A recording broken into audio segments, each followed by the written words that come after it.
clean flow, and he really gave you that, you know, that kind of notorious Biggie feel. He was like the East London version of Fredo, like for real, and I know they really messed with each other as well. Also signed a record deal with Warner Brothers last year, which was estimated to have been worth up to £1 million. So this guy was really about to leave the hood. Like, he was really about to do some big things with his career, because we know he's got the talent. He was dropping hits on us, but it looks like he couldn't get out of the streets, and the streets had a hold on him. It had a chain around his ankle, a chain around his wrist, and now his career's gone out the window. I doubt he's going to be a successful rapper at 40 years old. But anyway, let's go over to the Evening Standard so I can read you exactly what they had to say about the situation. A rapper who signed a contract with one of the world's biggest record labels has been jailed for 12 and a half years for county lines. Asco, real name Asfer Allen, 32 years old, made up to £1,500 a day as the head of an organized criminal gang that distributed brown and cocaine from London to Colchester, Essex. The grime artist, who featured on freestyle sessions hosted by former Radio 1 DJ Tim Westwood, signed a record deal with Warner Brothers last year, which could have been worth up to £1 million. But he was arrested when police raided 15 properties across London and the home counties, seizing £25,000 in cash, around half a kilo of brown, expensive designer footwear and vehicles. Asco was found guilty of conspiracy to supply Class A between September 2017 and December last year following a trial.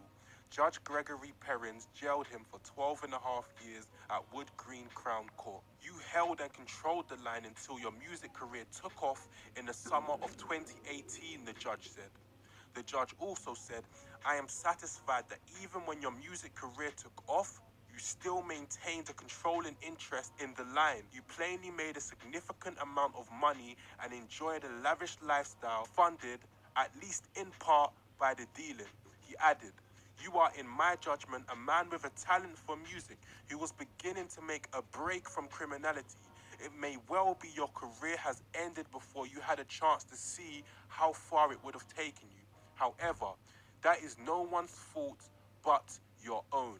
Prosecutor Roger Smart said Asco was involved in a highly profitable, well-organized plot to sell brown and white through 3 county lines, drug routes from Hackney, East London to Cambridge and Colchester.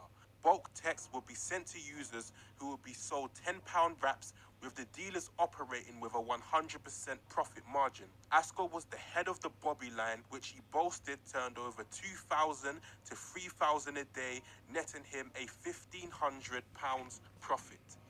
Mr. Smart said after July 2018, when Mr. Allen had signed a music contract with Warner Brothers, his physical involvement in the running of the Bobby line waned. Waned means like eased off a bit. He started to get less involved. The Crown submit, however, that he retained the financial investment in its operation, he added, so he was still involved after his music career took off. Whilst Mr. Allen clearly enjoyed an increasing income from his career as a grime artist, it is submitted that he was clearly living beyond his means. The court heard the rapper bought £19,500 worth of jewelry between July and December 2018 and complained of losing £50,000 worth of jewelry during a trip to Dubai. Police seized designer clothing and shoes from his home in Reading and found almost £12,000 in cash at his girlfriend's home.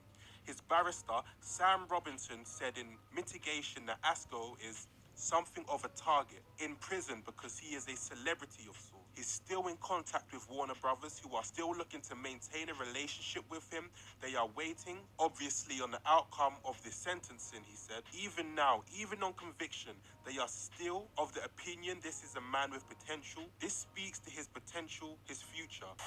So that's what they had to say about Asco in this situation. Now, this is really, really sad because Asco was really about to take off, as you can see. He signed a record deal for up to £1 million. His record label was literally standing with him right until now, basically. And now he has to sit in a cell for at least another 8 years, looking at 4 walls, thinking about the future that he could have had. Even though he was basically legally rich and would have only got richer and richer because he has the talent. And now he's going to be sitting in a jail cell day in, day out, doing the exact same thing, the exact same routine. Now, boy, this is a sad one, man. This is definitely a sad one. But I mean, what can you say? What can you do? The only thing you can do is to tell you listening to take it as a lesson. Yes, you take it as a lesson. You gotta make smarter decisions out here, man, because that's just a whole life wasted. Now he comes out in 8 years. What music career is he gonna have? Put it in the comments if you're gonna be listening to Asco in 8 years when he comes out. Put it in the comments whether you think Asco is still going to have a career in 8 years' time. I wanna know what you think. I wanna know if you think man can come out in 8 years minimum. You could be in there 10 years and still have a career. I don't see it. And what is gonna come out in 10 years and still be active in the drug game like that? I can't really see that neither. So what future does Asco really have now? It's definitely a sad situation. Asco was one of my not one of my favorites, but it was someone that I really enjoyed listening to. Like definitely 100%. And I think he definitely could have became one of my top rappers if he still had a music career to keep releasing music, man. But yeah, that's the situation right now. Make sure you like, make sure